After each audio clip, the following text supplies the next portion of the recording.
আমি ঘোষণা করতে চাই যে রাজ্যের বর্তমান চালু সকল সামাজিক সুরক্ষা প্রকল্পগুলি অব্যাহত থাকবে।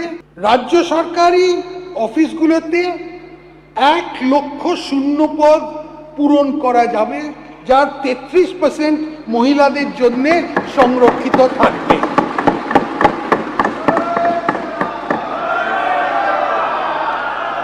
এই শূন্য পদগুলোর মধ্যে 20,000 পুলিশ বিভাগ, 50,000 শিক্ষক, অধ্যাপক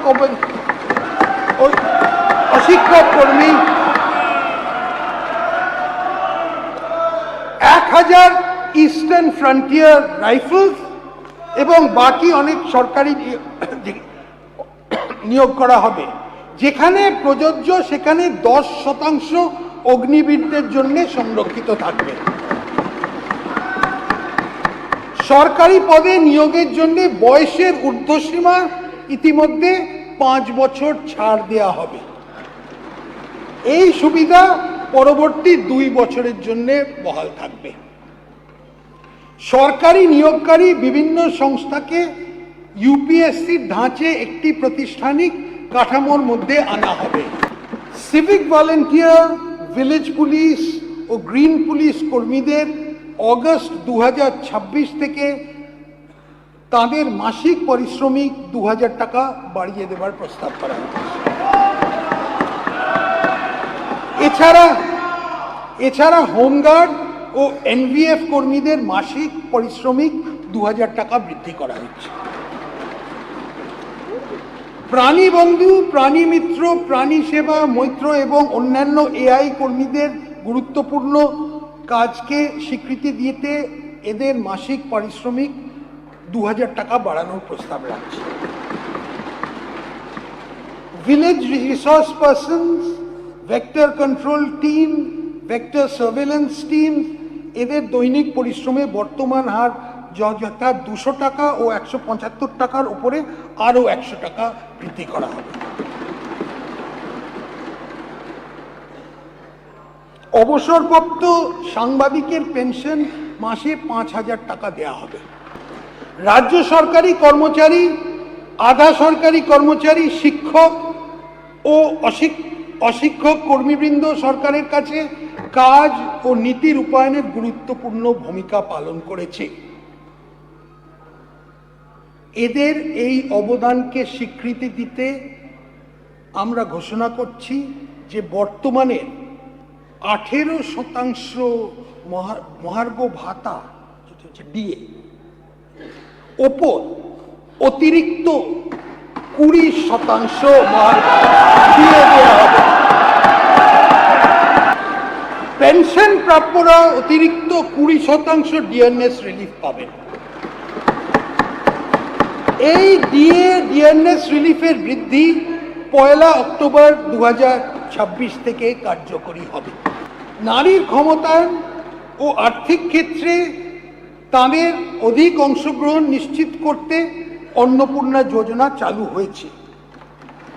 এই স্কিমে পশ্চিমবঙ্গে বসবাসকারী 25 থেকে 60 বছর বয়সী যোগ্য মহিলাদের জন্য মাসে 3,000 করে আর্থিক সহায়তা দেয়া সুনিশ্চিত করা হচ্ছে। এই নির্দিষ্ট আর্থিক সহায়তা উপভোক্তার আধারযুক্ত ব্যাংক অ্যাকাউন্টে ক্রেডিট হবে। এই স্কিমের জন্য আমরা 36 কোটি টাকা বরাদ্দ রাখছি। 36,000 কোটি।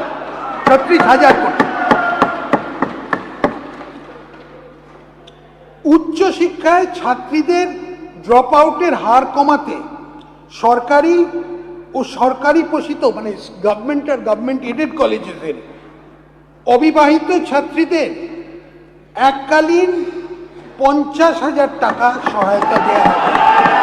এছাড়াও গর্ভবতী মায়েরা 6টি পুষ্টি কিট পাবেন। রাজ্য সরকার এই রাজ্যের মহিলা যাত্রীদের জন্য একটি ভাড়া মকুমের স্কিম এনেছে। 1 জুন 2026 থেকে রাজ্য সরকার পরিচালিত বাসে পশ্চিমবঙ্গ বসবাসকারী সকল মহিলাকে বিনামূল্যে পরিবহনের সুযোগ দেওয়া হচ্ছে। এই জন্যে আমরা 550 কোটি টাকা বরাদ্দ করছি। এই উদ্দেশ্যেই শীঘ্রই একটা পিঙ্ক কার্ড চালু করা হবে।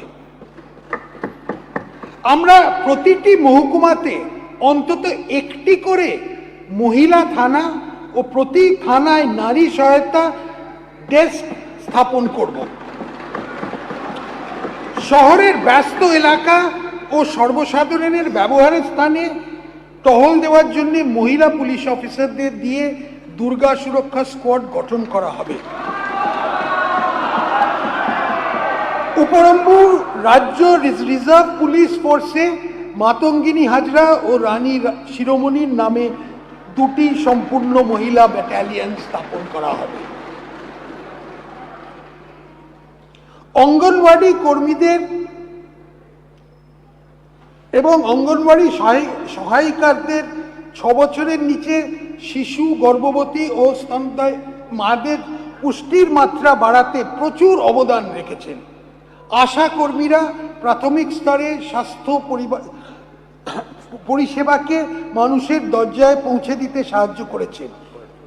এই সকল কর্মচারীদের গুরুত্বপূর্ণ পরিষেবাকে স্বীকৃতি দিতে আমি তাদের মাসিক সম্মানিক 5000 টাকা দেব।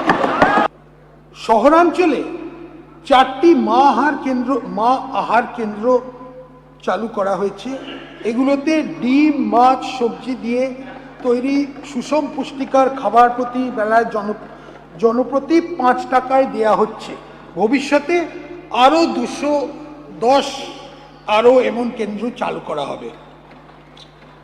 বয়স্ক, বিধবা এবং বিশেষভাবে সক্ষম নাগরিকদের হলেন সমাজের সবচেয়ে বেশি অসুরক্ষিত। এদের মাসিক পেনশন 500 টাকা বাড়ানো প্রস্তাব আমি করছি। The existing airport at Cooch Behar will be expanded. I propose an allocation of 10 crore for this purpose in the current financial year. The state government will provide 25 acres of land to Hashimara Air Force Station and 37 acres of land to Kalaikunda Air Force Station for expansion and forward the development of these strategic facilities. Kolkata Airport is facing significant passenger congestion and there is a need for having second airport in Kolkata to boost regional economy. The government will identify 1000 to 1500 acres of land near Kollani to set up a new greenfield airport near Kolkata. PM Suryaghar মুফত বিজলি যোজনা প্রকল্প করা হবে, যার মাধ্যমে গ্রাহকেরা রুফটপে solar energy ব্যবস্থা স্থাপন করতে পারে। এর জন্যে 100 কোটি টাকা বরাদ্দের প্রস্তাব আছে। এই প্রসঙ্গে SC ST পরিবারগুলোকে 5000 টাকা অতিরিক্ত দেয়া হবে।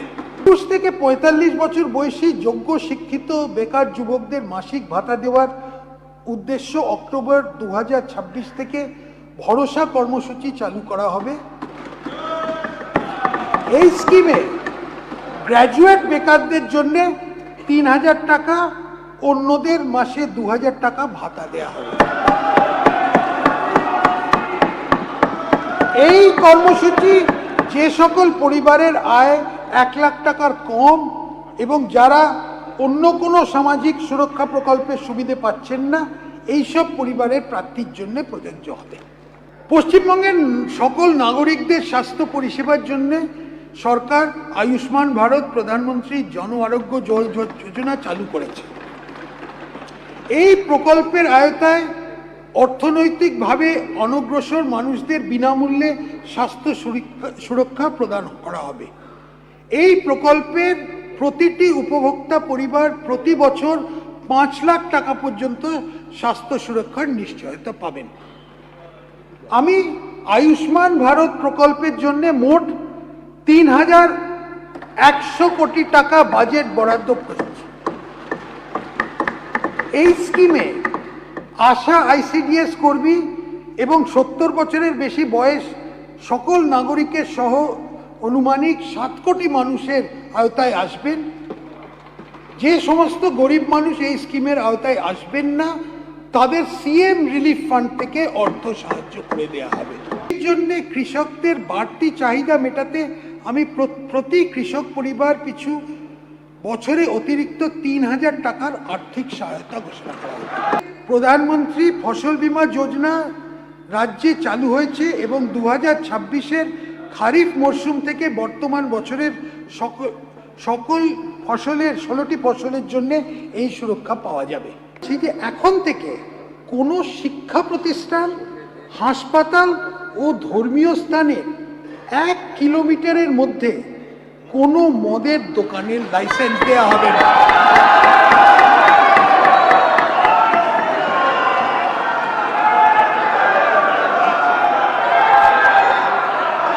আর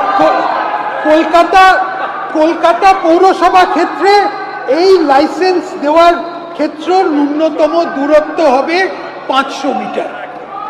আমি মাননীয় সদস্যদের সামনে 2026-27 অর্থবর্ষের জন্য 4,38,775.29 কোটি টাকা নিট বাজেট বরাদ্দের প্রস্তাব রাখছি।